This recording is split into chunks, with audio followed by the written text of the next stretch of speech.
Jaganmohan Reddy government ఉన్నప్పుడు TDP మేము ఇతర పార్టీలు అందరూ కలిసి మేము చేసాం, చాలా వాటిలో ఉద్యమాలు కూడా చేసాం. అప్పుడు సహజంగానే మేము ఇది అయినాం. తర్వాత ఆయన ఎన్డీఏ కూటమిలో పోయాడు. ఎన్డీఏ కూటమిలో పోయి బీజేపీతో కలిశాడు. కాబట్టి మేము కలిసి ఎన్నికల్లో పోటీ చేయలేకపోయాము. ఇప్పుడు వారు అధికారంలో ఉన్నారు. రాజకీయంగా మేము ఎన్డీఏ కూటమిలో ఉన్నాడు కాబట్టి ఆటోమేటిక్గా మేము వ్యతిరేకిస్తుంటాం రాజకీయంగా. అట్లని చెప్పి ఏం పడితే అది మాట్లాడడం వద్దు. ఆ ఇష్యూని బట్టి మనం పోతాం. ఇప్పుడు ఈ ప్రభుత్వం మన కొత్తగా వచ్చింది, గవర్నమెంట్ కొత్తగా వచ్చినప్పుడు ఆ ప్రభుత్వం మేము వెంటనే మేము జెండాలు తీసుకుని మేము రెడ్ ఎత్తానుకో, మళ్ళీ మీరే అంటారు ఈ కమ్యూనిస్టులకి ఏం పని లేదు, ఇదే పని చేస్తుంటాను. కాబట్టి అంటే మేము ఆయా ఇష్యూస్ని బట్టి పోరాడతాం. జగన్ ప్రభుత్వంలో పదే రోడ్లకి ఉద్యమాలు చేసి ప్రభుత్వాన్ని నిలదీసినటువంటి సిపిఐ పార్టీ ఈ రోజు ఎందుకు స్పందించలేదు? ఆ ఉద్యమ స్ఫూర్తి ఏమైంది? అలా జగన్మోహన్ రెడ్డి గవర్నమెంట్లో కూడా అదే మీరు గమనిస్తే మేము ఫస్ట్ 1 year పెద్దగా చేయలేదంటే జగన్మోహన్ రెడ్డికి ఏదో సానుకూలంగా ఉండాలని కాదు. ఆ అంశం ఏమంటే గవర్నమెంట్ ఇప్పుడు 2019లో మనం అవునన్నా కాదన్నా ఆ రోజు జగన్మోహన్ రెడ్డికి 150 స్థానాలు ఇచ్చారు ప్రజలు. ఇప్పుడు ప్రజా తీర్పును నీకు ఇష్టం ఉన్నా లేకపోతే గౌరవించాలి. కాబట్టి ఆ రోజు జగన్మోహన్ రెడ్డికి మనం కూడా అవకాశం ఇచ్చాం. కొన్ని చాలా సందర్భాల్లో లెటర్స్ రాయడము, ఆయనకు లేదంటే సలహాలు చెప్పడం ఇట్లా చేయాలని మనం కోరుతూ వచ్చాము. తర్వాత ఆయన డెమోక్రటిక్గా పోయిన తర్వాత మనం ఇది చేసాం. ఇప్పుడు చంద్రబాబు నాయుడుది ఇప్పుడు మేము ఏ ఇష్యూ మేము వదిలిపెట్టాం. ఈరోజు ప్రతి ఇష్యూలో ఇసుక దోస్తున్న వెంటనే మేము స్పందించాము. తర్వాత ఈరోజు కరెంట్ ఛార్జీలు మేము అప్పుడే లెఫ్ట్ పార్టీస్ మేము అంతా మాట్లాడుకున్నాం, ఒక మీటింగ్ పెట్టాం, మళ్ళీ చేస్తూ ఉన్నాం. తర్వాత విశాఖ స్టీల్ ప్లాంట్ దాంట్లో మేము వెనక్కిపోవడంలే, మేమే వాయిస్ ఇస్తున్నాం. కార్యాచరణ రేపు 8వ తేదీ ప్రైమ్ మినిస్టర్ వస్తున్నాడు కాబట్టి ఆ రోజు ఖచ్చితంగా అక్కడ ఉండాలని చెప్పి ఆల్రెడీ మా జిల్లా కమిటీలతో కూడా మాట్లాడాం. మాతో సిపిఎం కూడా వాళ్ళ జిల్లా కమిటీతో మాట్లాడింది. కాబట్టి నేను నిన్న కూడా మా జిల్లా సెక్రటరీ ఫోన్ చేసి మీరు అంటే నిన్న మా సిపిఎం జిల్లాలో మీటింగ్ కూడా వేసుకున్నారు అక్కడ. కాబట్టి ఏమంటే మేము వదిలిపెట్టే సమస్య లేదు.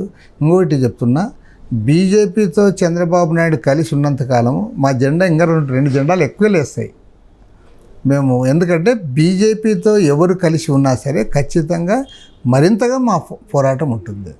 అంతే తప్ప మేము గతంలో మీరు అట్లున్నారు కదా అంటే అవును, గతంలో మేము అట్లున్నమాట వాస్తవమే, దట్ ఈస్ ట్రూ. ఆ రోజు కేంద్ర రాష్ట్ర ప్రభుత్వాలకు వ్యతిరేకంగా జరిగే పోరాటంలో తెలుగుదేశం పార్టీతో కూడా మేము కలిసి చేసాము. ఆ రోజు చేసిన మాట వాస్తవమే. నిజంగా ఎన్నికల్లో ఆయన బీజేపీతో సర్దుబాటు చేసుకుని ఉండకపోతే మేము చేసుకుని కూడా ఉండేవాళ్ళం. అదేవిధంగా అమరావతి రాజధాని పోరాటంలో కూడా కలిసి ఉన్నాం. సో ఇప్పుడు స్టూడెంట్స్తో వచ్చింది, మా ఏఎస్ఎఫ్ వాళ్ళు అందరూ కలిసి ఇప్పుడు ఆల్రెడీ చేస్తూనే ఉన్నారు. కాబట్టి ఏమంటే ఇష్యూస్ మేము వదిలిపెట్టేది లేదు. మాకు ఎవరి మీద వ్యక్తిగతమైన వ్యతిరేకత లేదు, ఎవరిపైన వ్యక్తిగతమైన ప్రేమ ఉండాల్సిన పని లేదు.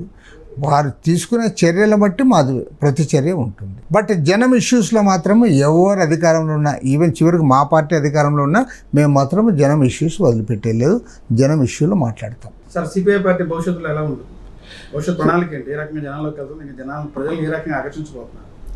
అదే ఈ సంవత్సరం మాకు చాలా కీలకమైన సంవత్సరం. 2025 చాలా అత్యంత ఇంపార్టెంట్. ఈ సంవత్సరంలో మేము టోటల్గా శాఖ స్థాయి నుంచి జాతీయ స్థాయి వరకు మేము మహాసభలు జరగబోతూ ఉన్నాయి.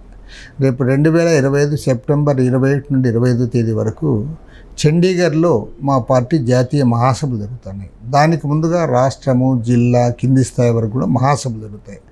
ప్రతి మహాసభలో కూడా మీరు ఇంతకుముందు చెప్పినట్లుగా ఈ ప్రజా ఉద్యమాల విషయంలో, పార్టీని బలోపేతం చేసుకునే విషయంలో, రాజకీయంగా అంటే ఉద్యమాల పరంగా మా వెంట వస్తూనే రాజకీయంగా మా వెంట అడుగులు వేయడం లేదు.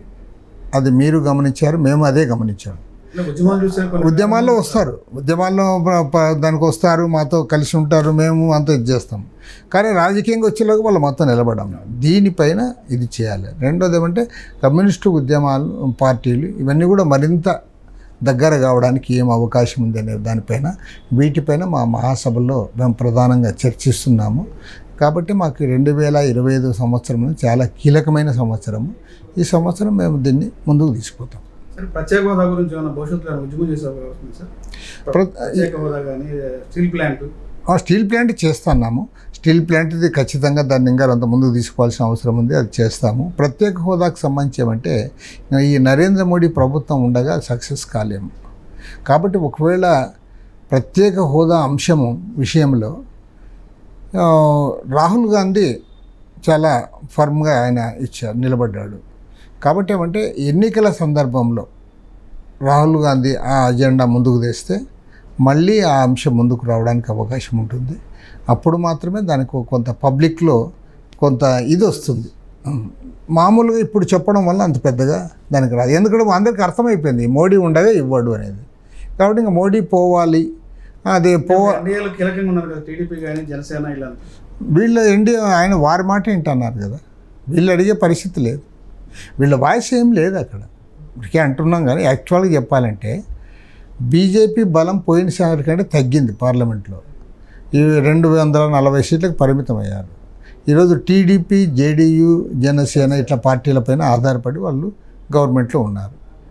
కానీ వీళ్ళు అది భావించడంలే, వీళ్ళు అది అక్కడ వీళ్ళు ఎగ్జిబిట్ చేయడంలే. కాబట్టి ఏమంటే వీళ్ళు అడిగే పరిస్థితి లేదు, వీళ్ళు డిమాండ్ చేసే పరిస్థితులు కూడా లేరు. అందుకోసం మేమనేది ఏమంటే ఇది మీరు అన్నట్లుగా ప్రత్యేక హోదా అనే అంశం మళ్ళీ దానికి ఏమన్నా కొద్దిగా క్రెడిబిలిటీ రావాలా, ప్రజల్లో దానికి మద్దతు రావాలంటే అది మళ్ళీ రాహుల్ గాంధీ ఎలక్షన్ అజెండాగా మారిస్తే వస్తుంది. సార్ భవిష్యత్తులో 29 ఎన్నికల్లో కానీ అసెంబ్లీలో అధ్యక్ష అనే పరిస్థితి వామపక్షాలకు ఉంటుందంటారు సిపిఐకి? అది ఎప్పుడైనా ఉండాల్సిందే. ఇప్పటికే ఇప్పుడు లేకపోవడం అనేది మనకు బాధాకరం తప్ప అది ఖచ్చితంగా ఇప్పుడు మేము కూడా ఎన్నికల్లో పాల్గొనే పార్టీగా ఉన్నంతకాలము మేము ఈ ప్రజాస్వామ్యము, కాన్స్టిట్యూషను, తర్వాత ఎన్నికలు, అది అసెంబ్లీ కానీ లేదా పార్లమెంట్ కానీ కార్పొరేషన్ కానీ ఈ ఎన్నికల్లో పాల్గొనే పార్టీగా మేము ఉన్నంతకాలము మేము ఖచ్చితంగా దాంట్లోకి రావాలని కోరుకుంటాం. పార్లమెంట్లో సంఖ్య పెంచుకోవాలా, అసెంబ్లీల్లో ఉండాలి, తర్వాత వీలైతే రాష్ట్రాల్లో గవర్నమెంట్స్ ఏర్పాటు చేయాలి, కోalition గవర్నమెంట్స్లో కూడా ఉండాలి. ప్రతి రాజకీయ పార్టీకి ఉన్న తహతహ సిపిఐకి కూడా ఉంటుంది. సార్ ఇప్పుడు ఆంధ్రప్రదేశ్లో చీఫ్ సెక్రటరీగా వచ్చినటువంటి వ్యక్తి ఈ రోజున గతం ఏ ప్రభుత్వంలో అయినా చీఫ్ సెక్రటరీ సీనియర్టీని పట్టిస్తారు. కానీ ఈ రోజున ఒక బీసీకి ఇచ్చామని చెప్పి ఒక ప్రస్తావన దాన్ని హైలైట్ చేస్తున్నారు. దాన్ని ఏ రకంగా వస్తారు అంటే కమ్యూనిటీ పరంగా దాన్ని బయట అనేది చీఫ్ సెక్రటరీ పోస్ట్ అనేది కమ్యూనిటీ పరంగా అని కాకుండా జనరల్గా దీంట్లో ఎక్కువ చీఫ్ మినిస్టర్ యొక్క ఆయన యొక్క డిస్క్రిప్షనే ఎక్కువ ఉంటుంది. మరి ముఖ్యమంత్రి గారు ఇప్పుడున్న పరిస్థితుల్లో ఈయనైతే చీఫ్ సెక్రటరీగా మేలని అదే ఇప్పుడు దీన్ని నిర్ణయించేది అల్టిమేట్గా చీఫ్ మినిస్టర్ ఇప్పుడున్న చీఫ్ మినిస్టర్ కూడా సీనియర్గా అడ్మినిస్ట్రేటరు. అంటే మన రాష్ట్రంలో నాకు తెలిసినంత వరకు ఇన్నిసార్లు మంత్రిగా, ముఖ్యమంత్రిగా పనిచేసిన వ్యక్తి ఓన్లీ చంద్రబాబు నాయుడు గారు. తర్వాత చంద్రబాబు నాయుడు గారికి ఇప్పుడున్న ఐఏఎస్ ఆఫీసర్లు ఎవరు, వీళ్ళకున్న ఎక్స్పీరియన్స్ ఏమిటి, వీళ్ళకున్న పరిపాలన అనుభవం, ఇవన్నీ గురించి కూడా ఆయనకి స్పష్టత ఉంది. కాబట్టి ఆయన డిస్క్రిప్షన్ అది, ఆయన డిస్క్రిప్షన్ ప్రకారం ఆయనకి ఇవ్వడము అనేది ఆయనకున్న ఇది దాంట్లో ఇచ్చాడు. తర్వాత అందరూ కూడా ఉద్యోగ సంఘాలు అందరూ కూడా హర్షం వ్యక్తం చేశారు.